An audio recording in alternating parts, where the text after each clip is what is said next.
좋으신 아버지 하나님 감사합니다. 하나님, 코로나 상황이 안 좋아져서 우리가 2달 동안 서로 대면하여 예배드리지 못하고 온라인 예배만을 드릴 수 있었는데, 다시금 하나님께서 우리 다시 같이 모이고 또 반가운 얼굴을 만나서 즐겁게 또 담소를 나누며 또 하나님 앞에 예배드릴 수 있는 기쁨을 누릴 수 있게 하시니 감사합니다.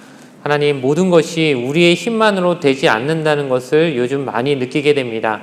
우리가 아무리 원해도 우리가 할 수 없는 것이 있고, 우리가 아무리 발버둥쳐도 우리 힘으로는 해결할 수 없는 상황들이 분명히 있습니다. 그런 것들은 하나님 앞에 철저히 맡겨드릴 수 있는 저희가 되게 하여 주시옵소서. 내가 노력한다고, 내가 마음을 쓴다고 하나님 그것이 되는 것이 아니기에 그것을 하나님 앞에 깨끗이 맡겨드리고 참 평안을 누리며 하나님 앞에 신앙의 삶을 나아가는 우리 청년이 되기를 원합니다. 우리 각자의 삶 가운데 하나님은 분명히 살아계시고 동행하신다는 그 사실을 잊지 않으며 그분을 신뢰함으로 그 안에서 참된 평안을 누리며 살아가는 우리 청년회가 되기를 원합니다. 코로나가 완전히 끝나기 전까지 우리 교회에 드리는 이 예배가 어떤 모양으로 계속 진행이 될지 아무도 알지 못합니다. 그때마다 혹은 상황이 안 좋아지면 다시 옛날로 돌아갈 수도 있고, 또 하나님께서 허락해 주시면 계속해서 끝까지 우리 예배를 또 계속 유지할 수 있을 것도 압니다. 온전히 하나님 앞에 맡겨드리며 상황이 어찌되든 내가 또 예배드리는 그 공간이 어디이든 하나님은 나와 함께 계시다는 사실을 기억하며 그 사실 안에서 얽매이지 않고 평안을 누리며 끊임없이 하나님과 친밀한 관계를 맺어가는 그런 우리 귀한 청년애들의 모습과 믿음들 될 수 있게 하여 주시옵소서.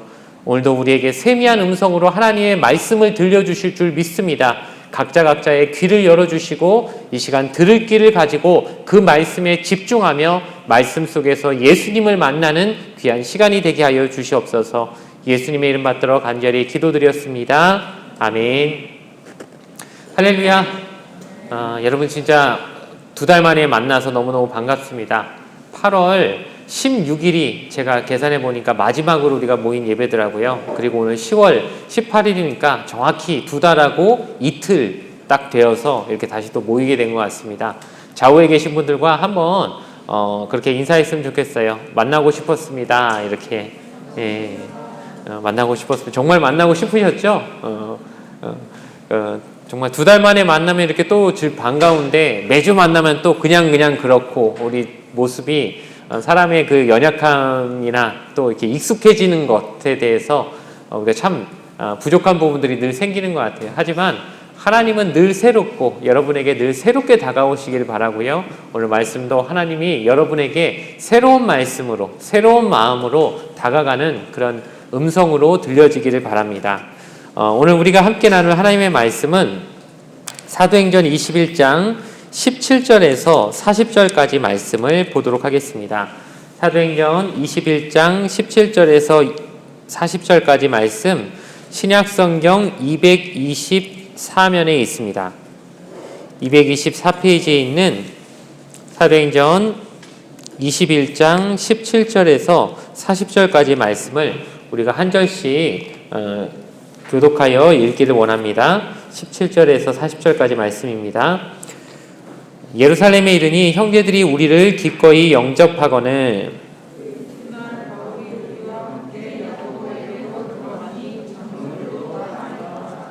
바울이 무난하고 하나님이 자기의 사역으로 말미암아 이방 가운데서 하신 일을 낱낱이 말하니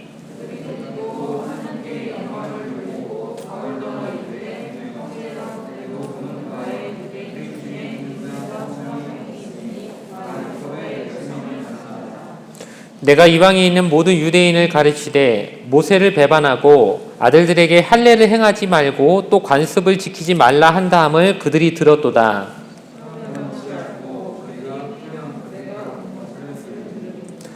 우리가 말하는 이대로 하라. 서원한 4사람이 우리에게 있으니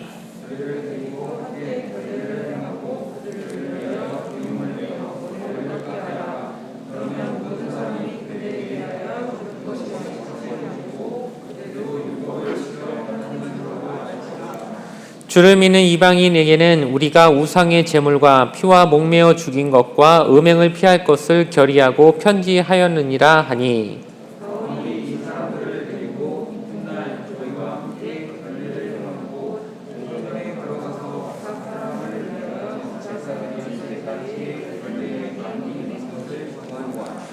그 이래가 거의 참에 아시아로부터 온 유대인들이 성전에서 바울을 보고 모든 무리를 충동하여 그를 붙들고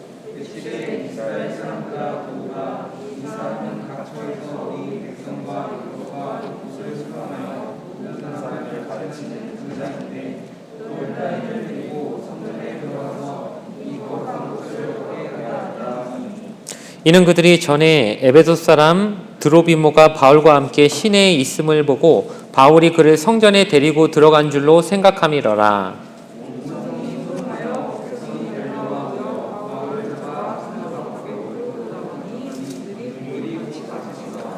그들이 그를 죽이려 할 때에 온 예루살렘이 요란하다는 소문이 군대의 천부장에게 들리매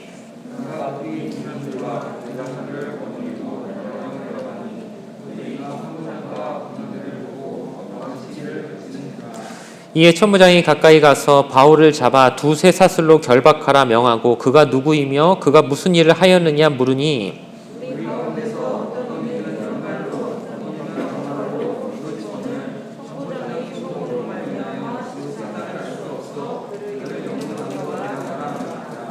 바울이 층대에 이를 때에 무리의 폭행으로 말미암아 군사들에게 들려가니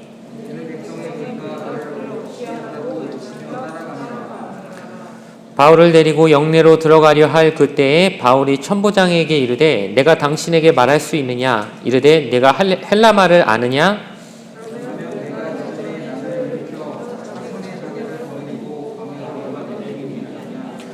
바울이 이르되 나는 유대인이라 소읍이 아닌 길리기아 다소시의 시민이니 청컨대 백성에게 말하기를 허락하라 하니 같이 하시겠습니다. 천부장이 허락하거늘 바울이 층대 위에 서서 백성에게 손짓하여 매우 조용히 한 후에 히브리 말로 말하니라. 아멘. 오늘 주신 말씀을 가지고 이제 로마를 향하여 첫 번째 시간으로 여러분과 함께 은혜의 말씀을 나누길 원합니다. 이제부터 우리가 바울의 이제 사도행전의 마지막 부분을 우리가 드디어 이제 보게 될 것 같은데요. 사도행전은 전체적으로 이제 28장의 이제 장으로 되어 있고 우리가 벌써 이제 거의 마지막 부분을 향해서 오고 있습니다. 오늘부터 해서 이제 바울은 예루살렘에서 머물다가 재판을 받기 위해 로마로까지 가게 되는 그의 마지막 목표였던 내가 로마에까지 가서 복음을 전하겠다라고 하는 그 자신의 생각, 어떤 계획, 하나님의 뜻에 맞추어서 이제 마지막 단계로서 로마를 향해 가게 되는 우리 모습을 우리가 보게 될 겁니다. 바울이 오순절까지 예루살렘에 꼭 도착하겠다 이렇게 생각하면서 열심히 예루살렘으로 왔다는 이야기를 지난주까지 우리가 나누었습니다. 그리고 그 과정에서 만난 형제 자매들이 바울에게 경고했던 말들이 있죠. 당신이 예루살렘에 가면 붙잡히게 될 것이고 재판받게 될 것이고 심한 고난을 받게 될 겁니다라는 그 경고를 했는데 바울이 그 말을 듣고서도 어떻게 했죠? 나는 다 각오하고 있으니 괜찮습니다. 나는 그래도 가겠습니다 하고 예루살렘으로 이제 오게 됩니다. 그리고 정말 그들이 했던 말과 같이 그들이 했던 경고와 같이 오늘 우리가 본 말씀에 보면 바울은 심한 고난에 처하게 됩니다. 사람들에게 붙잡혀 거의 죽을 지경으로 이렇게 그 위기에 처하게 되는 상황을 우리가 보게 됩니다. 그걸 보면서 아마 우리가 느끼게 되는 것이 무엇입니까? 하나님의 말씀은 정말 1.1획도 틀림없이 이루어지는구나 이걸 알게 되죠. 왜냐하면 바울이 일부러 고난을 받으려고 한 것도 아니고 가능한 조심하면서 웬만하면 예루살렘 사람들의 그 심기를 건드리지 않으려고 그들의 어떤 자신에 대해서 나쁘게 보는 그걸 알고 있으니까 그들의 그 마음에 걸리는 일들을 아예 하지 않으려고 애초에 부딪히지 않으려고 행동하고 조심했음에도 불구하고 결과적으로 끝에 결말을 보니까 바울이 그들에게 생명의 위협을 받고 붙잡히게 되는 상황에 결국 이르게 되는 것. 즉 우리가 아무리 노력해도요 어떻게 보면 인생은 우리 마음대로 안 되는 경우가 많은 것 같아요. 그리고 하나님이 이미 얘기하셨듯이 너는 예루살렘에 가면 많은 고난을 받게 될 것이고 재판을 받게 될 것이고 로마 황제에게까지 가게 될 것이다. 이런 하나님의 그 말씀처럼 정말 모든 상황이 결국에는 그렇게 하나님의 말씀처럼 되더라는 것이죠. 그런데 오늘 말씀을 가만히 보면 약간 이상한 부분은 뭐냐면 이 모든 상황이 결국에는 바울이 어떻게 의도해서 된 것이 아니라 사실 그는 굉장히 조심했고 굉장히 그 유대인의 그 율법이나 관습을 어기지 않으려고 노력했음에도 불구하고 바울이 그들에게 매를 맞고 붙잡히게 되는 모든 과정을 보니까 크게 봐서는 이게 하나의 오해에서부터 비롯된 것이라는 것이죠. 즉 바울이 그렇게 하려고 한 게 아니었고 그는 그런 마음도 가지지 않았지만 사람들이 그를 오해해서 저 사람이 이렇게 하려고 이렇게 하는 것이다 라는 오해를 통해서 그를 붙잡고 때리고 재판을 벌이려고 하는 그런 상황들을 보면서 우리가 오늘은 오해라고 하는 부분에 대해서 신앙생활함에 있어서도 우리가 분명히 오해라고 하는 상황을 분명히 맞닥뜨릴 수 있는데 그 오해가 생기게 되면 우리는 어떻게 해야 되는가, 그리고 그 오해를 어떻게 받아들이고 하나님의 일을 하는 사람들도 분명히 오해를 받게 되거나 원치 않는 오해를 받게 되는 경우들이 분명히 있을 것인데 그것을 어떻게 받아들이고 하나님의 뜻 안에서는 이것이 어떻게 이루어질 것으로 우리가 생각하며 살아야 되는지 이런 것들을 좀 함께 바라보면서 그 오해에 대한 우리의 바람직한 자세를 함께 나누는 귀한 시간이 되기를 주님의 이름으로 부탁을 드리겠습니다. 첫 번째로 살펴볼 것은 오해란 늘 있을 수 있다는 것입니다. 예루살렘에 바울이 도착해서 이제 형제들에게, 즉 그 예수님을 믿는 형제들, 예루살렘에 이미 이제 있었던 그곳에서 사역을 하는 어떤 목회자들이나 또 중직들에게 이제 서로 만나서 영접을 받게 됩니다. 그리고 이튿날 그들은 바울은 야고보와 장로들을 만나게 됩니다. 여기서 나오는 야고보는 예수님의 제자 야고보가 아니에요. 왜냐하면은 그는 이미 우리가 사도행전 13장에서 봤듯이 헤롯 왕에게 순교를 당하게 됩니다. 즉 이미 죽었죠. 그러니까 여기서 나오는 야고보는 사도 야고보인데 어떤 야고보냐? 예수님의 동생 야고보예요. 그러니까 예수님의 두 동생이 이제 나중에 교회의 위대한 인물로 쓰임을 받게 되는데 한 명은 야고보고 한 명은 유다입니다. 근데 그들은 처음에는 예수님을 믿었던 사람들이 아니죠. 근데 언제 예수님을 믿게 됐냐면은 바로 예수님의 부활을 보고 나서 아, 우리 형으로 알고 있었던 분이 사실은 하나님의 아들이었구나, 이 사실을 믿게 되고 그때부터 그들은 초대교회에서 매우 중요한 역할을 감당하게 됩니다. 특별히 이 야고보는 예루살렘 교회를 이렇게 맡고 책임지고 있는 그런 수장으로서 예루살렘에 지금 머물러 있는 사람이었는데 바울이 이제 먼 길을 여러 번의 선교 여행을 통해서 많은 사역을 한 후에 최종적으로 예루살렘에 왔으니까 손님을 맞이하기 위해서 야고보가 그를 만난 것이죠. 그리고 많은 장로들도, 예루살렘 교회의 장로들도 함께 바울을 맞이하게 됩니다. 자, 그곳에서 서로 얘기를 하고 그간에 있었던 사역들, 자신의 전도 여행에서 있었던 여러 가지 많은 일들을 같이 나누면서 그들이 굉장히 은혜로운 얘기를 나누고 있었을 것입니다. 그런데 여기서 뜻밖의 얘기가 나옵니다. 무엇이냐면 본문 20절과 21절을 제가 읽어드리겠습니다. 그들이 듣고 하나님께 영광을 돌리고 바울더러 이르되 형제여, 그대도 보는 바에 유대인 중에 믿는 자 수만 명이 있으니 다 율법의 열성을 가진 자라. 내가 이방에 있는 모든 유대인을 가르치되 모세를 배반하고 아들들에게 할례를 행하지 말고 또 관습을 지키지 말라 한 다음을 그들이 들었도다. 이렇게 얘기하는 거예요. 즉 지금 예루살렘에 있는 사람들이 당신에 대해서 가지고 있는 선입견에 대해서 말을 해주고 있는 거예요. 자, 바울 사도 당신이 훌륭한 일을 많이 했다고 우리가 알고 있지만 여기 사는 사람들은 당신에 대해서 이렇게 생각하고 있는데 뭐냐면은 당신이 유대인으로서 율법도 지키지 말라고 사람들한테 가르치고 할례도 받지 말라고 얘기하고 아예 율법 자체를 완전히 무시하고 심지어 모세를 배반하고 관습도 지키지 말라고 하고 흔히 말해 율법 무용론자, 율법 폐기론자, 율법은 없어져야 될 것으로 생각하는 그런 사람이라고 당신에 대해서 생각하고 있습니다. 그런데 당신도 알다시피 유대인들은 율법을 정말 목숨처럼 귀하게 여기는데 당신의 그런 이미지, 당신에 대한 그런 선입견 때문에 매우 우리가 걱정스럽습니다라는 식의 말을 하는 거예요. 자, 그런데 여러분 우리가 이제까지 말씀을 들었던 걸 한번 기억해 보시기 바랍니다. 바울이 율법을 무시했던 사람이 아닙니다. 율법을 지키지 말라고 하는 적도 한 번도 없습니다. 심지어 그는 자신이 먼저 나서서 율법을 지키기까지 했죠. 여러분 혹시 갱그레아에서 바울이 서원을 한 이후로 그 서원이 끝났다는 의미로서 머리를 깎았다라고 하는 그 말씀을 예전에 한번 나눈 적이 있어요. 즉 바울 자체가 하나님 앞에 내가 나시린이 되어서 서원을 할 정도로 율법의 제도를 충실히 지키는 사람이었고 그 율법대로 나시린인 자기가 나신으로 살려고 하는 동안에는 머리를 깎지 말라고 되어 있기 때문에 손을 안 대서 아마 머리가 길었을 것 같아요. 이제 근데 그거 끝나고 나서는 딱 결례에 따라서 머리를 짧게 다시 깎는 그런 의식을 했다는 것, 그 말씀에 나와 있죠. 즉 바울 자체가 율법을 잘 지켰다는 거예요.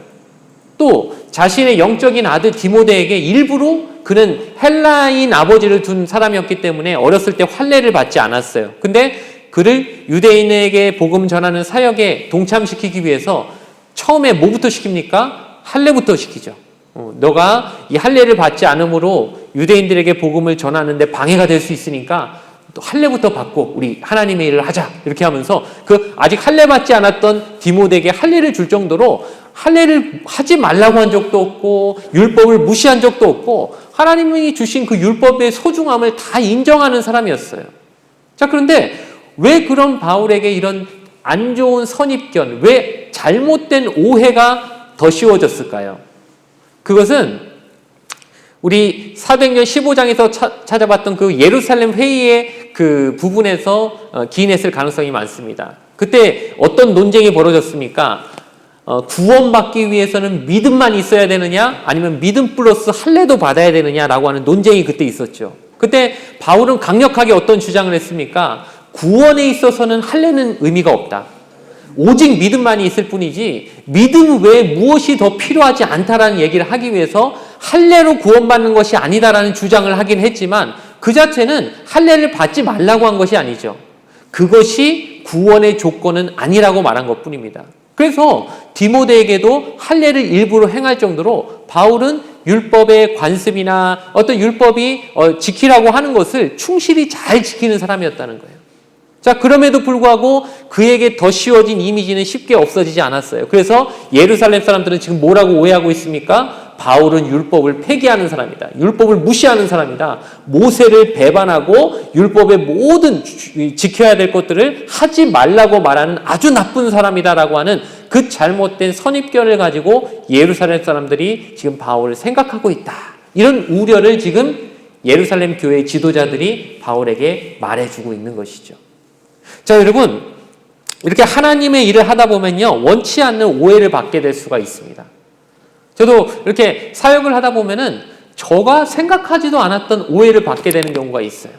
많은 경우에 뭐 설교를 통해서 제가 했던 말들이 특별히 누구를 지목하거나 누구를 지적하거나 어떤 한 사람의 대상을 유독 그 사람을 이렇게 좀 탓하기 위해서 말을 할 이유가 없는데도 불구하고 어떤 사람은 들었을 때 그 말을 듣고 저 얘기 나한테 하는 거야. 저 지금 나 들으라고 하는 말이야. 이런 식의 오해를 하게 되는 경우들을 많이 보게 돼요. 그래서 나중에 그 얘기를 다시 제가 들어 제 귀에까지 들리게 되면 제 마음이 굉장히 안타깝죠. 왜냐하면 그럴 의도도 전혀 없었고 그럴 이유도 없음에도 불구하고 사람의 말 안에는 분명히 오해의 소지들이 있기 때문에 제 입에서 떠난 말이 누군가의 마음에 상처를 주기도 하고 원치 않게 그렇게 오해를 불러일으키기도 하더라는 것이죠. 여러분도 사회생활하면서 많은 오해를 받게 되죠. 오해라는 것은 내가 특별히 원치 않았는데도 불구하고 의도치 않았음에도 정말 내가 생각지도 못하게 일어나는 경우가 많지 않습니까? 나의 이미지가 어떨 때는 내가 다니는 회사에서나 내 학교에서 전혀 내가 그런 면이 없는데도 불구하고 사람들은 그렇게 생각하고 있는 경우가 있을 수 있습니다. 가끔씩 여러분 정말 나는 그런 사람 아닌데 사람들이 나를 다르게 생각하고 다르게 이미지를 가지고 있는 경우들을 좀 발견하게 된 경험이 있지 않습니까? 쟤는 어떤 애야? 쟤 저렇대. 사람들은 다 그렇게 생각하고 있어요. 나는 그렇지 않은데. 그죠? 그런 경우가 왜 생기죠? 나는 전혀 그런 적이 없는데 한두 가지의 경험들, 그들이 나를 바라봤을 때 접했던 어떤 그 한두 가지의 그 부분들이 내 이미지를 그냥 딱 만들어버리고 쟤는 저런 애야. 쟤는 남 얘기 잘하는 애야. 쟤는 뒤에서 잘 삐지는 애야. 이런 식으로 하나의 이미지 둘을 딱 씌워놓고 그 사람을 딱 오해해버린 경우들이 많이 생긴다는 거예요. 지금 바울도 어떻습니까? 바울이 전혀 율법을 무시한 적도 없고 율법을 지키지 말라고 한 적도 없는 사람임에도 불구하고 한두 번의 그 어떤 일들이 그의 어떤 이미지를 만들어서 사람들은 그를 보면서 율법을 무시하는 사람, 모세를 배반하는 사람, 유대인들의 적 이런 식으로 지금 바울에 대한 나쁜 이미지를 지금 가지고 그의 사역을 방해하는 요소로 되어버린 거예요. 자, 그러면은 여러분 일단 오해를 받으면 기본적으로 여러분 기분이 어떻습니까? 좋지는 않겠죠. 오해받고 기분 좋으신 분 있어요? 오해받았는데 기분이 막 날아갈 듯한 사람이 있겠습니까? 일단 그 얘기를 들으면 기분이 나빠요. 그냥 그 자체가 그냥 기분이 나빠요. 그죠? 남이 나에 대해서 다르게 생각하고 있다는 것 그 자체를 들은 그 자체가 우린 기분이 나빠요. 그래서 일단 나에게 오해를 했다는 사람과 얘기를 하면은 말이 좋게 나가지를 않죠. 저 사람이 나를 오해했다. 그 오해를 여러분 그 얘기를 듣고 나서 일단 오해를 풀어줘야겠다라는 아주 부드러운 마음이 생기십니까? 아니면 괘씸하다. 어떻게 나를 그렇게 생각해라고 하는 그런 마음부터 보통 생기게 됩니까? 어떤 사람과 대화를 했는데 이 사람이 나를 전혀 이상하게 오해를 하고 있었던 거예요. 그럼 여러분 이 사람이 오해를 했구나. 풀어줘야지 이런 마음이 생겨요? 아니면은 무슨 그런 오해를 해? 하고 그냥 바로 반응이 그렇게 나오기가 쉽습니까? 사실 뒤에 후자의 반응이 나오기가 쉬운 거예요. 왜냐하면 나를 다르게 생각했다는, 그러니까 내가 그렇지 않은데 나를 전혀 오해했다는 그 자체가 사람에겐 굉장히 기분 나쁜 그런 마음이 들게 하기 때문이에요. 자, 바울이 아마 이 얘기를 들었을 때 전 놀라운 게 화를 안 냈다는 거예요. 왜냐하면 자신이 정말 율법을 잘 안 지키거나 지키지 말라고 그런 식으로 말을 했던 사람이라면 모르겠지만 그게 아니라 정말 어렵게 지켜야 될 모든 것들을 지켜가면서 지킬 의무가 없는 사람에게도 그거를 지키라고 이렇게 권면하면서까지 이제까지 잘 율법을 어느 정도 지키며 살아왔는데 사람들이 자기를 율법을 안 지키는 사람, 율법을 무시하는 사람이라고 생각했다고 말을 들으니 사실은 화가 났을 법한데 지금 바울의 모습에서는 그 화내는 부분이 없다는 거예요. 자, 여러분 그렇지 않습니까? 내가 이제까지 열심히 잘 지키며 살아왔는데 신뢰를 지키고 다른 사람에 대한 어떤 것들을 지키며 살아왔는데 그걸 싹 무시하면서 너는 신뢰도 없는 사람이야. 넌 거짓말쟁이야. 너는 한 번도 이제까지 그런 거 지켜본 적 없어 라는 식으로 딱 매도해버리면요. 우리 일단 기분이 나쁠 거예요. 그리고 그 사람하고 대화하고 싶은 게 아니라 변론하고 논쟁하고 나를 아니라고 지금 그거를 난 그런 사람 아니라고 하는데 초점을 두고 얘기하기가 쉽지 그런 면이 그렇게 오해할 부분이 있겠군요. 조심하겠습니다. 좀 다르게 하겠습니다. 이런 식으로 나가기는 굉장히 어려울 거예요. 근데 지금 바울 사도는 오히려 그런 오해가 있군요. 저에 대해서 그렇게 오해할 만한 면도 있는 것 같습니다. 그럼 그 오해를 풀기 위해서 어떻게 해야 될까요? 라는 식으로 그거에 대해서 대하는 얘기를 듣고 어떻게 풀어야 될지 그런 방식을 좀 들어보려고 하고 그것을 생각해 보려고 하더라는 것이에요. 자, 이게 참 중요한 것 같아요.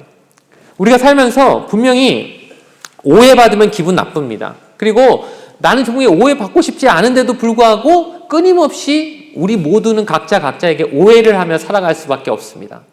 전 분명히 그렇게 생각해요. 저도 여기 있는 누군가에 대해서 지금 오해를 하고 있을 수 있어요.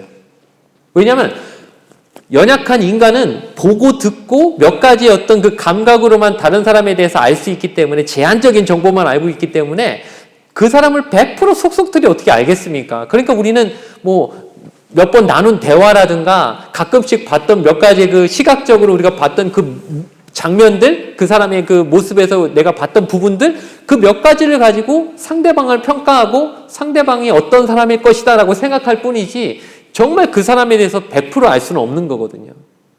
즉, 저도 분명히 누군가를 지금 오해하고 있을 수 있고 또 여기 계신 누군가도 저에 대해서 분명히 오해를 하고 계신 부분이 있을 수 있다는 거예요. 그러면 어떻게 해야 됩니까? 기본적으로 우리는 오해란 건 늘상 있을 수 있는 것이다. 연약한 인간들이기 때문에 상대방을 다 알 수 없기 때문에 우리는 우리의 부족함을 통해서 누군가를 오해할 수 있다, 충분히 그럴 수 있다라는 것을 먼저 전제하지 않으면 우린 늘 이 오해 때문에 상처받고 누군가 나를 어떻게 그렇게 생각할 수 있어? 날마다 그 부분에 얽매여서 그 그것 때문에 우리가 한 발도 나가지 못하고 늘 신앙생활에서 기쁨이 아니라 늘 즐거움이 아니라 늘 상처받고 교회 갔다 오면 상처받고 누구랑 얘기하고 나면 늘 어떻게 누가 나를 그렇게 얘기했대 어떻게 그렇게 말할 수 있어 하면서 날마다 누군가에 대해서 늘 그런 기분 나쁜 마음만 늘 가지며 살 수밖에 없을 거예요. 그러니까 기본적으로 우리가 생각해야 될 건 뭐냐, 사람은 누구나 오해할 수 있고 나도 오해할 수 있고 상대방도 나를 오해할 수 있다. 즉 우리는 부족함 때문에 누군가를 오해할 수 있다는 것을 늘 생각하며 살아가야 된다는 거예요. 아마 바울이 그 예루살렘 지도자들이 그런 말을 했을 때 막 기분이 나쁘게 생각했으면 그랬을 수도 있었을 것 같아요. 뭐냐면 사람들, 여기 있는 사람들이요, 당신에 대해서 율법을 안 지키는 사람이라고 그렇게 말하는 걸 우리가 들었습니다라고 얘기했을 때, 여러분 그렇지 않습니까? 기분 나쁘게 그 말을 들으면요 어떻게 들리냐면요, 여기 사람들이 당신에 대해서 아주 안 좋게 얘기하더라고요. 우리가 언제 어느 포인트에서 기분 나쁠 수 있죠? 아니, 그러면 그 얘기 듣고 가만히 있으셨어요? 저 아닌 줄 알잖아요. 그럼 좀 세게, 나를 좀 변호해주고 내가 안 그렇다고 좀 얘기를 해주셨어야지. 왜 거기서 가만히 있고 그 얘기를 나한테 왜 들려주시는데요? 왜 그런 말 하시는데요? 저 아닌 줄 알면은 좀 그때, 그 얘기 들을 때 좀 아니라고 얘기 좀 해주시지. 왜 그렇게 얘기를 안 해서 이 이미지가 그렇게 되게 만들어놨습니까? 라고 기분 나쁘게 생각하면 진짜 그렇게도 말할 수 있는 거예요. 근데 전혀 그렇게 받아들이지 않고 어떻게 합니까? 이분들이 나를 염려해서, 나를 걱정해서 이런 오해들이 있으니까 좀 풀어야 될 것 같습니다 라고 말하는 거를 순수하게 받아들이고 그럼 어떻게 하면 그런 오해들이 풀릴 수 있을까요? 좀 제가 어떻게 하면 될까요? 그들의 조언을 귀담아 들으려고 하는 그 모습 안에서 바울이 이런 부분에 대한 오해에 대한 마음이 굉장히 오픈되어 있고 여기에 얽매이지 않는 사람이라는 걸 우리가 알 수 있는 거예요. 우리가 배워야 될 부분이 그런 것 같아요. 우리가 살면서 분명히 많은 오해들을 받게 될 것이고 많은 오해들을 또 하고 살 겁니다. 이거 완전히 없어질 수가 없어요. 왜냐? 우린 100% 알 수 없기 때문이에요. 우린 누구나 연약해서 남을 100% 알 수 없어요. 부부 사이도 100% 알 수 없을걸요? 그죠? 어떤가요? 부부래도 서로 100% 몰라요. 그러니까 상대를 어떻게 잘 알겠습니까? 다 속속들이 알겠습니까? 그러니까 늘 우리는 반만 알고 있다. 그것도 많이 아는 겁니다. 상대에 대해서 내가 반만 알고 있어도 잘 알고 있는 겁니다. 반도 몰라요. 그러니 오해할 수밖에 없고 상대도 나를 충분히 오해할 수 있다는 그 마음을 가지고 이 자체를 늘상 있을 수 있고 언제든 있을 수 있는 것이다 라고 생각하면서 여기로부터 자유로워질 수 있는 여러분 되기를 주님의 이름으로 부탁을 드립니다. 두 번째로 살펴볼 것은 그럼에도 오해를 풀려고 노력해야 된다는 것이에요. 오해는 기본적으로 늘 있을 수 있는 거니까 오해하라고 그러지 뭐 나만 아니면 되지 이러고 그냥 넘기면은요 물론 내 마음은 편할 수 있을지 몰라요. 하지만 그게 쌓이고 쌓이면 나중에 걷잡을 수 없이 내가 어떻게 벽에 부딪히는 것 같은 상황이 벌어질 수 있어요. 그러니까 내가 풀 수 있는 한 노력을 해서 그 오해를 풀려고 해야지 뭐 오해하든 말든 나만 아니면 되라고 하면서 그냥 오해가 쌓이게 놔두는 거는 굉장히 위험할 수 있다는 거예요. 그러니까 누군가 여러분을 오해했을 때 여러분이 아닌 것을 분명히 알지만 또 기분 나쁠 수도 있어요. 내가 아닌데 왜 아닌 걸 증명해야 되지? 이렇게 생각하면 기분 나쁠 수 있죠. 난 그런 사람 아닌데 아닌 걸 증명하라면 어렵잖아요. 그죠? 맞는 걸 증명하려면 그래야 할지 모르겠지만 내가 아닌 걸 어떻게 증명해? 예를 들어 쟤는 예전에 누구한테 나쁜 말 했대 이렇게 나쁘게 제가 나쁜 식으로 얘기했대. 내가 그 말 안 했는데 또 그런 의미로 한 말 아닌데 근데 그 사람은 오해를 했으면은 언제까지 그걸 가만히 놔두면 어떻게 될까요? 그 사람은 두고두고 그때 제가 나한테 그렇게 나쁜 말 했다지 하면서 그 뒤로 나한테 말 한마디 안 거는 거 봐봐 쟤 평소에 나 나쁘게 생각하고 있어 하면서 아마 그 사람은 그 오해가 쌓이고 쌓여서 나중에 되면은 내가 아무리 그 사람한테 관계를 좋게 해보려고 해도 아예 그냥 그 바늘 하나 들어갈 틈 없이 나를 아주 그냥 딱 마음을 닫아버려 갖고 그 사람하고는 평생 가까워질 수 없는 사이가 돼버릴 수도 있습니다. 그러니까 우리가 그 오해가 있었다는 걸 알게 되면 어찌됐든 우리는 뭘 해야 되느냐?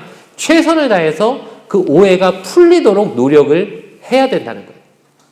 자, 바울 사도가 이런 오해를 받고 있음에 대해서 이제 이 예루살렘 지도자들이 이런 얘기를 합니다. 자, 사도님, 보니까 당신이 이런 오해를 받고 있으니까 이렇게 해보십시오. 그러면은 여기 있는 사람들이 당신의 그 잘못된 선입관, 당신에 대해서 생각하고 있는 그 잘못된 이미지가 좀 없어질 수 있을 것 같아요. 자, 어떤 방법입니까? 23절에 보면요. 자, 우리가 말하는 이대로 하라. 서원한 네 사람이 우리에게 있으니 그들을 데리고 함께 결례를 행하고 그들을 위하여 비용을 내려 머리를 깎게 하라. 그러면 모든 사람이 그대에 대하여 들은 것이 사실이 아니고 그대도 율법을 지켜 행하는 줄로 알 것이라. 이렇게 얘기하면서 한 가지 방법을 가르쳐 주는데 무엇이냐면 우리에게 지금 서원한 네 사람이 있는데 이 네 사람들이 이제 서원을 끝냈다는 것을 알리기 위해서는 결례를 행해야 되고 또 머리를 깎아야 돼요. 즉 이 결례라는 것은 율법의 의식이죠. 그러니까 율법의 의식 중에는 뭐 제사 드리는 것도 있고 소나 양을 잡아서 하나님 앞에 드려야 되는 부분도 있고, 자 그러면은 그런 것들은요 뭐가 발생하냐면 비용이 발생해요. 그렇지 않습니까? 제사를 드리려면 소를 뭐 양을 잡으면요 그 소 양에 대한 값이 있잖아요. 그런데 여기 보니까 한 사람이 아니라 몇 사람이에요? 네 사람이에요. 네 사람. 자, 지금 바울 한 명한테 네 사람치의 그 결례를 행할 비용을 대라는 거예요, 지금. 이 얘기가. 무슨 얘기인지 아시겠어요? 지금 간단한 얘기가 아니에요.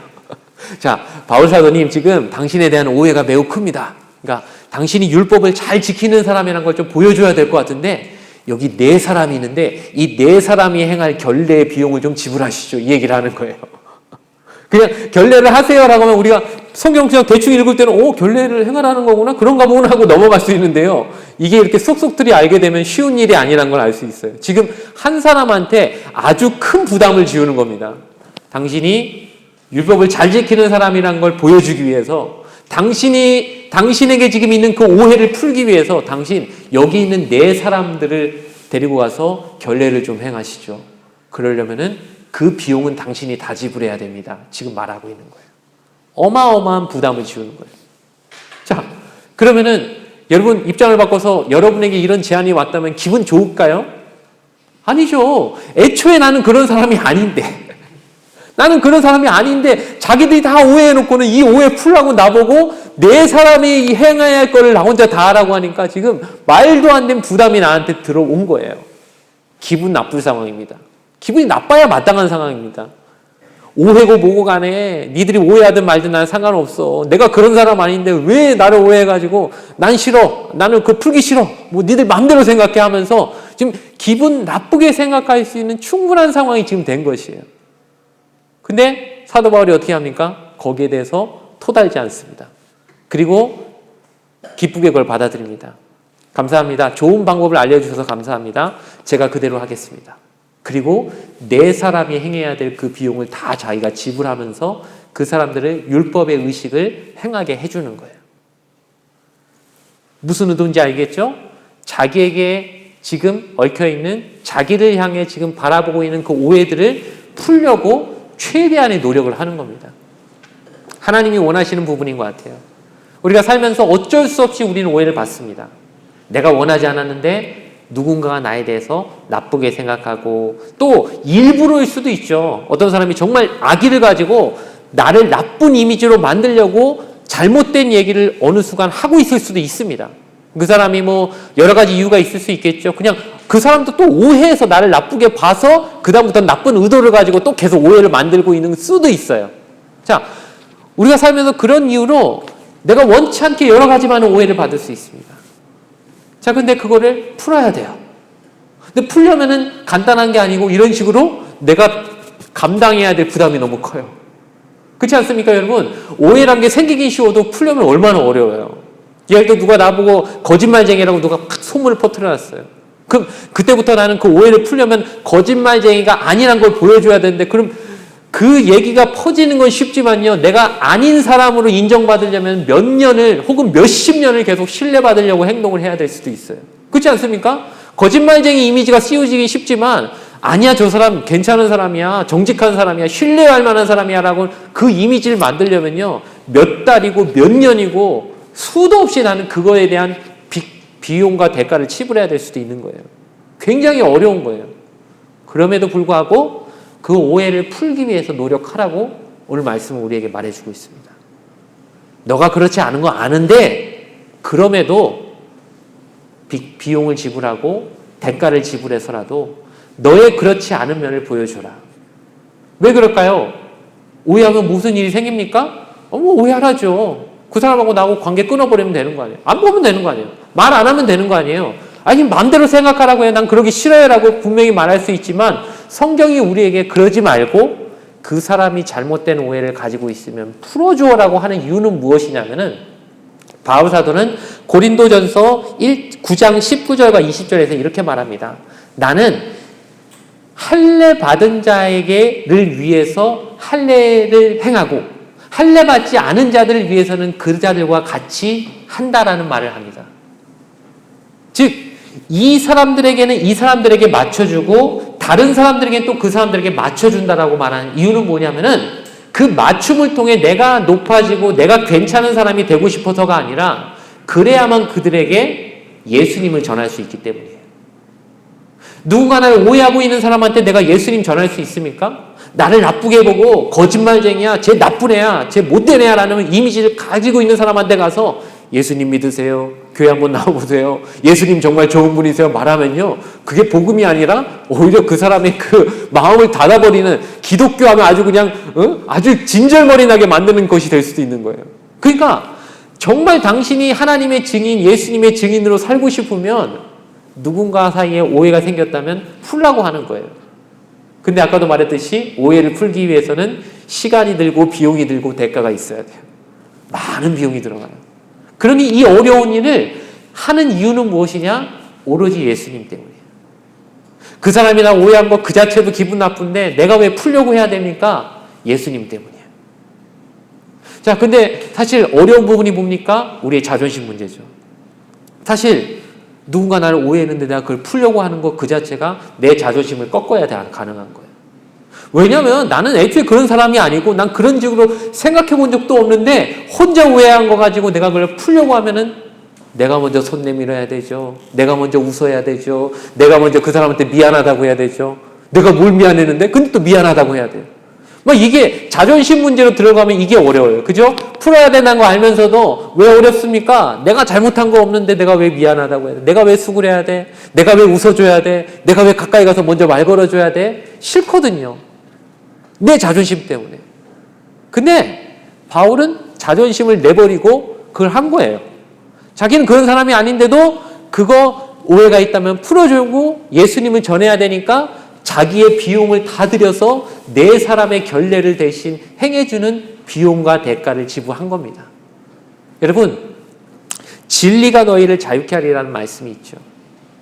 여러분, 여러분이 정말 떳떳하고 여러분이 정말 그렇지 않은 사람이라면요, 여러분 거기서 자유를 느끼실 수 있어야 돼요. 여러분 그런 사람 아니에요. 여러분 거짓말하는 사람 아니에요. 하지만 누가 여러분을 거짓말하는 사람이라고 오해하더라도요, 여러분 거기서부터 자유로워지시길 바래요. 자존심이 상해가지고 난 그런 사람 아닌데 나를 오해했어. 난 쟤하고 말도 하지 않을 거야. 난 쟤하고 다시는 교류하지 않을 거야. 내 자존심 상은 그렇게 편할 수도 있을지 몰라요. 하지만 정말 내가 그런 사람 아니라는 걸 내 스스로 믿고 하나님 앞에서 떳떳한 사람은요, 자유로워질 수 있어요. 그래서 그 사람한테 가서 뭔가 오해가 있었나 본데 그 잘못된 생각입니다. 저 그렇지 않습니다. 누군가 잘못 얘기한 것 같아요. 전 그런 사람이 아니에요. 라고 풀 수 있고 먼저 손 내밀 수 있는 자유가 거기서 생기는 거예요. 웃을 수 있는 거예요. 누가 여러분에게서 나쁘게 생각하고 말한다고 해도요, 여러분 자신이 그렇지 않다는 확신이 있다면요, 저 사람 오해했구나. 나 그런 사람 아닌데 오해했나 보다. 난 아니잖아. 스스로를 믿고 스스로 하나님 앞에 볼 수 있는 사람은 거기서부터 자유로워질 수 있는 거예요. 그래, 뭐 사람이 오해할 수도 있지. 하지만 난 아니잖아. 하나님 앞에서 나 그렇게 살지 않았잖아. 떳떳하잖아. 저 사람이 오해한 거지. 그러면서 가서 말도 건네줄 수 있고 웃어줄 수 있고 잘못된 생각을 하셨나 보네요 라고 하면서 친절하게 대할 수 있는 그 마음이, 그 자유로움이 어디서부터 생겨나느냐? 이 하나님 앞에서 떳떳하고 자유로워지는, 진리가 우리를 자유롭게 만드는 이 모습이 우리 안에 생긴다는 걸 여러분 꼭 기억하시기 바라요. 그래서 지금 혹시 여러분 원치 않는 어떤 오해나 혹은 최근에 그런 경험을 통해 마음이 아픈 분이 있다면요, 하나님 앞에 여러분 그 마음을 회복받기를 정말 축원합니다. 그리고 거기서부터 자유로워지실 수 있길 바라요. 여러분이 그렇지 않다면 하나님은 알고 계시는 거거든요. 하나님이 알고 계시다면 여러분 자유로워지시기 바라요. 누군가 여러분을 오해했더라도, 누군가 여러분을 잘못 생각했더라도 여러분 자신이 하나님 앞에서 자유로워질 수 있게 될 바랍니다. 그게 여러분이 아니거든요.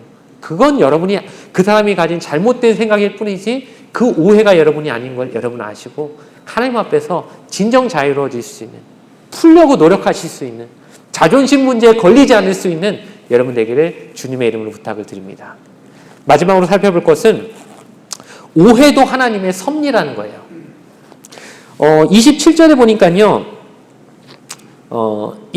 소동이 벌어집니다. 보니까 그 일가 거의 참에 아시아로부터 온 유대인들이 성전에서 바울을 보고 모든 무리를 충동하여 그를 붙들고, 그리고 28절에 보니까 외치되 이스라엘 사람들아 도우라, 이 사람은 각처에서 우리 백성과 율법과 이곳을 비방하여 모든 사람을 가르치는 그 자인데 또 헬라인을 데리고 성전에 들어가서 이 거룩한 곳을 더럽혔다 하니 하면서, 지금 바울을 붙잡고 나서 그 평소에 가졌던 오해로 지금 바울을 막 더 씌워가지고 이상한 일을 했다고 주장하는 거예요. 뭐라고 주장합니까? 이방인을 성전에 들여와서 성전을 더럽힌 사람이다라고 지금 죄를 묻기 시작하는 거예요.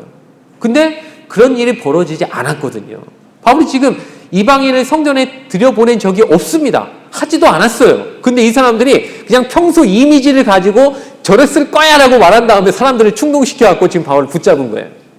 자, 그런 충동을 만든 다음에 그들이 어떤 식으로 그런 일을 했다고 생각하는지 29절에 지금 얘기를 하는데 뭐냐면, 이는 그들이 전에 에베소 사람 드로비모가 바울과 함께 시내에 있음을 보고 바울이 그를 성전에 데리고 들어간 줄로 생각함이로라, 이렇게 하면서 지금 그들의 머릿속에서 일어난 오해의 과정, 그들이 어떤 추론을 통해 이런 생각을 하게 됐는지를 말해줍니다. 자, 어떤 거냐면은 예루살렘에서 이 사람들이 그 이방인 한 명을 봤어요. 에베소 사람 드로비모라고 돼 있죠. 그 사람을 봤어요. 그리고 그 사람이 지금 바울과 함께 이 도시에 온 사람이란 것까지 알게 됐어요. 자, 그러니 여기까지가 팩트인데 여기서부터 어떤 소설을 쓰기 시작합니까? 바울이 저 사람을 이 도시로 데리고 왔어. 그러면은 저 사람을 데리고 틀림없이 성전에 들어갔을 거야. 그래서 그 성전을 더럽혔을 거야. 역시 율법을 안 지키는 사람이다 보니까 우리의 율법을 무시하는 인간이야. 저 이방인을 성전 안에까지 데리고 들어갔어! 라고 여기까지 지금 추론을 만들어서 바울을 붙잡는 거예요. 여러분, 몇 단계를 지금 건너뛴 건지 아시겠죠? 그 사람을 그냥 단지 예루살렘에서 봤을 뿐인데, 그리고 바울과 같이 온 사람이란 것만 알고 한 것 뿐인데, 이 사람을 성전에 데려간 적도 없고, 데려가려고 마음 먹은 적도 없고, 들여보낸 적도 없는 사람을 보고 이방인을 성전에 데리고 들어갔다라고 지금 말하면서 무리를 충동시켜서 바울을 붙잡은 거예요. 자, 이렇게 거짓을 만들어내려는 사람들의 모습을 보면요, 전혀 부족한 근거를 가지고 소문을 만들어냅니다. 누가 봐도 어떻게 여기서 여기로 이 이야기가 어떻게 전개가 돼? 어떻게 이게 이걸로 연결이 돼? 말도 안 되라고 생각할 만한 거를 만들어서 사람들에게 이상한 오해를 불러일으키는 거죠. 누가 봐도 말이 안 되는, 누가 봐도 그냥 그 도시에 같이 있었을 뿐인데 이 사람을 성전에 데리고 들어갔을 것이라는 이야기를 만들어내서 바울을 지금 붙잡는 거예요. 여러분, 오해라는 건 사실 그렇게 만들어져요. 근거가 없습니다. 그냥 평소에 가졌던 감정, 미워하는 감정을 가지고 누군가를 나쁘게 만들기 위해서 거짓을 만들어내는 경우가 대부분인 거예요. 사도 바울은 지금 너무 억울하게 지금 그렇게 조심하고 그렇게 율법을 안 지키는 사람이 아니라는 걸 그 오해를 풀어보려고 돈을 이렇게 지불해가지고 4명이나 되는 사람, 자기랑 관련도 없었던 사람들, 천국 사람들, 그 사람들 돈 다 대면서 그 율법 의식을 하게 만들어서 어떻게든 그 이미지를 벗어보려고 했는데, 자기를 평소에 미워하는 사람들이 잘못된 이미지를 공고화시키려고 저 사람이 지금 이방인을 성전에 데리고 왔다, 율법을 어긴 사람이다, 율법을 망친 사람이다, 이런 식으로 만들어갖고 자기를 지금 군중 속에 지금 붙잡혀오게 만드는 이 상황, 이거 생각해보면요, 바울 입장에서 너무도 억울할 뿐더러 열심히 노력했는데, 오해를 풀어보려고 노력했는데 이게 다 헛수고요, 물거품이 돼버린 그런 느낌으로 다가왔을 것입니다. 우리가 봤을 때도 그렇지 않습니까? 어떻게 하나님 너무하시다. 저렇게 노력했으면 오해를 풀어주셔야지. 아니 또 어떻게 오해를 만들어서 사람을 저렇게 붙잡히게 만드시냐. 그렇지 않습니까 여러분? 여러분이 열심히 노력해도요 안 될 때가 있어요.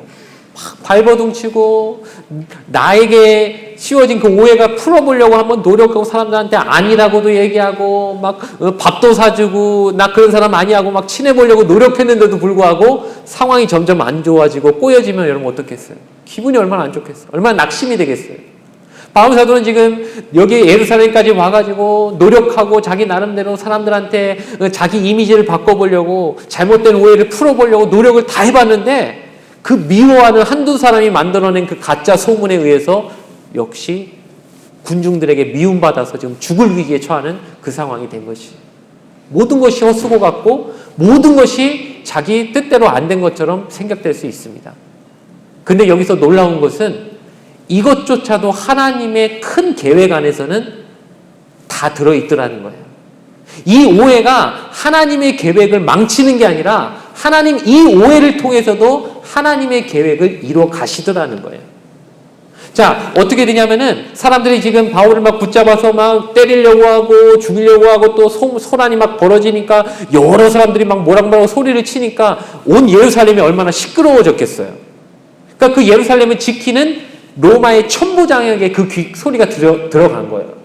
천부장이면 그 밑에 1000명의 부하를 둔 사람들이니까 아마 그곳에 수비대장 정도 된 것 같아요. 자, 로마군을 1000명이나 거느리는 그 지휘관이 이렇게 막사에 있는데 막 시끄러운 소리가 들리는 거야. 막 갑자기 군중들이 막 소란이 일어나고 죽여라 막 이런 소리가 들리고 그러니까 무슨 일이야? 뭔 소동이야? 하면서 지금 진을 파악하려고 가보니까 지금 얘기를 들은 거죠.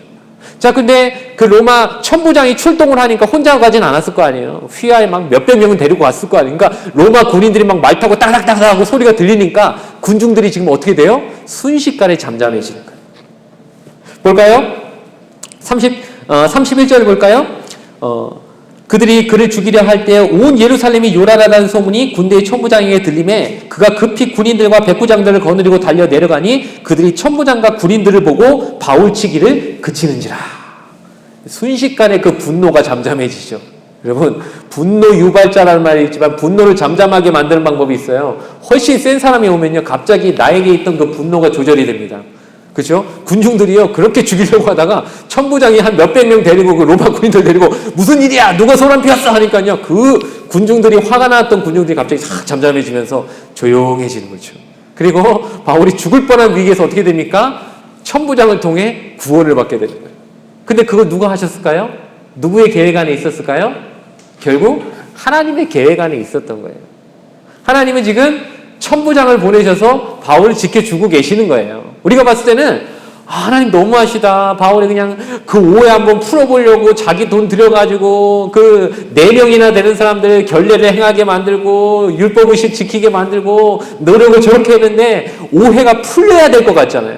오해가 풀리는 게 하나님의 그 해주셔야 될 부분인 것 같은데 하나님은 새로운 오해가 또 생겨나게 하심으로 바울이 그런 사람이 아닌데 이방인을 막 성전에 데리고 들어간 적도 없는데 사람들이 그렇게 생각하면서 바울을 미워하고 막 죽이려고 하고 막 소동이 일어나는 그 상황을 통해서 오히려 어떻게 하시냐? 천부장이 등장하게 만드셔서 바울이 천부장의 보호를 받고 후에 재판도 받게 되고 또 유대인들 앞에서 얘기도 할 수 있게 하시고 재판 과정에서 결국에는 로마에까지 무혈 입성하게 그를 죽이려는 그 수많은 사람들이 있어서 늘 생명의 위협을 받는 사람이 로마군의 보호를 받으면서 로마로까지 갈 수 있게 되는 그 과정을 하나님이 여기서부터 다 만들어가고 계시더라고요. 우리가 봤을 때는 우리가 받는 이 오해들이 내가 하나님 일하는 걸 방해하는 것처럼 보이게 만들 수 있어요. 내가 어떤 일을 하려고 하는데 자꾸 누가 나를 오해해서 이 오해 때문에 나는 하나님의 일을 못할 거라고는 생각합니다. 근데 그것까지도 하나님의 계획 안에 다 있다는 거예요. 우리는 알 수 없지만 하나님은 더 큰 그림을 그리고 계시고 하나님의 그림 안에서는 그런 인간들이 하는 오해는 아무 의미가 없다는 겁니다. 결국 그것조차도 하나님의 큰 뜻 안에서는 다 쓰임받고 있는 거기 때문에 여러분 지금 받고 있는 여러 가지 오해나 잘못된 다른 사람들이 나를 그렇지 않은데도 그렇게 생각하는 부분이 있다 하더라도요. 누구를 바라보면서 여러분 편안함을 얻으셔야 되냐면 하나님 결국 바라보셔야 되는 거예요. 그래요. 하나님 이것조차 지나갈 줄 믿습니다. 이것조차 하나님 난 지금 억울하긴 하지만 이것이 하나님의 일을 못하게, 하나님의 일이 막히게 하지는 않을 거라는 걸 압니다. 왜? 하나님은 그것조차 사용하시기 때문에. 그것조차 하나님의 일을 이루시는데 재료로 쓰실 것이기 때문에 나는 좀 억울할지 몰라도, 나는 지금 조금 나의 이 받는 오해 때문에 기분이 상할지 몰라도 하나님의 일이 방해받지는 않을 거라는 걸 믿기 때문에 우리는 자유하면서 갈 수 있는 거예요. 여러분, 이런 오해로부터 진정한 자유를 얻게 되는 여러분 되시길 주님의 이름으로 축원을 드립니다. 말씀을 마치겠습니다. 살다 보면요, 내가 원하는 대로 되지 않아요.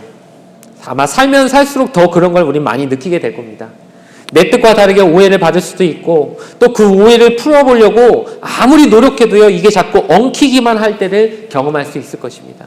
나는 풀고 싶지만 세상이 그렇게 나를 호락호락 편하게 놔두지 않고 자꾸 오해가 또 오해를 낳고, 자꾸 나는 아닌데 내가 뭘 했다고 하는 식으로 자꾸 어떤 것들이 나를 얽맬 수 있습니다. 하지만 여러분, 그런 것들이 아무리 우리를 힘들게 하고 우리를 어렵게 할지라도 여러분, 그것에서부터 자유로워지는 여러분 되시길 바랍니다. 왜냐하면 하나님은 그것까지도 사용하셔서 선하게 만들어 가시는 분이기 때문입니다. 여러분, 지금 당하고 있는 모든 어려움과 힘든 것으로부터 온전히 자유로워지고, 여러분 자신이 봤을 때 그게 아니라고 하면, 하나님 앞에 여러분이 떳떳하게 그렇게 할 수 있다고 하면, 하나님 보시기에 여러분이 전혀 그렇지 않다고 하면은 그것은 여러분이 그렇지 않은 거예요. 그 오해는 여러분을 꺾을 수 없어요. 그 오해가 여러분을 잘못 나가게 할 수 없어요. 그러니 여러분, 자유로워지시고 편안해지시고 하나님 의지하면서 반드시 이 모든 것을 선하게 이끌어 주실 하나님을 의지하며 승리하시는 여러분 되기를 주님의 이름으로 축원을 드리겠습니다. 잠시 기도드리겠습니다. 좋으신 아버지 하나님, 감사합니다. 하나님, 살면서 참 답답하고 참 억울한 일 많이 우리가 당하며 삽니다. 하지만 하나님, 그 모든 것 가운데 하나님은 여전히 섭리하고 계시다는 사실을 우리가 믿게 하여 주시옵소서. 인간이 아무리 노력해도 풀 수 없는 매듭들이 있습니다. 내가 아무리 노력해도 쉽게 관계가 나아지지 않는 사람들이 있습니다. 하나님, 그러나 그것까지도 하나님의 손에 맡겨드립니다. 내가 노력해도 되지 않는 것은 하나님이 하실 일이라는 것을 우리가 믿고 온전히 하나님의 손에 맡길 줄 아는 우리 청년들 되게 하여 주시옵소서. 잠시 잠깐은 답답하고 억울할지 몰라도 하나님 결국 모든 오해가 풀리게 하실 줄 믿습니다. 그리고 그 오해의 너머에 하나님이 원하시는 아름다운 열매들을 맺게 기다리고 계실 줄 믿습니다. 이 사실을 분명히 인정하며 하나님 오해로부터 온전히 자유로워지는 우리 청년들 되게 하여 주시옵소서. 내가 하나님 앞에서 떳떳하다면 하나님이 보증인 되신다는 사실을 믿게 하여 주시옵고, 그것 때문에 마음이 상해서 주님의 일을 못하는 일이 없도록 하나님 우리의 마음이 온전히 편안함을 얻게 되는 각자 사람들, 그 삶들이 되게 하여 주시옵소서. 우리 오랜만에 다시 만났습니다. 하나님, 우리의 신앙 자체도 세상으로부터 지금 오해받고 있는 부분이 있습니다. 교회들이 세상으로부터 욕을 먹고, 그렇지 않음에도 불구하고 자꾸 나쁜 이미지들이 더 씌워지는 것들을 우리가 보게 됩니다. 답답하고 마음에 너무 상할 때가 많이 있습니다. 하나님, 이것조차도 하나님 앞에 맡겨드립니다. 하나님, 이 땅에 있는 모든 교회와 우리 모든 기독교인들이 하나님 앞에서 정직하게 나아갈 때 하나님 그 모든 오해로부터, 그 모든 잘못된 이미지로부터 온전히 풀려지고 하나님의 영광이 되게 하실 줄 믿습니다. 하나님의 손에 맡겨드리고 나아가는 우리 교회가 되게 하시고 우리 청년회가 되게 하여 주시고 각자의 신앙들이 하나님 앞에서 온전히 자유로움을 얻게 되는 그날이 어서 속히 올 수 있게 하여 주시옵소서.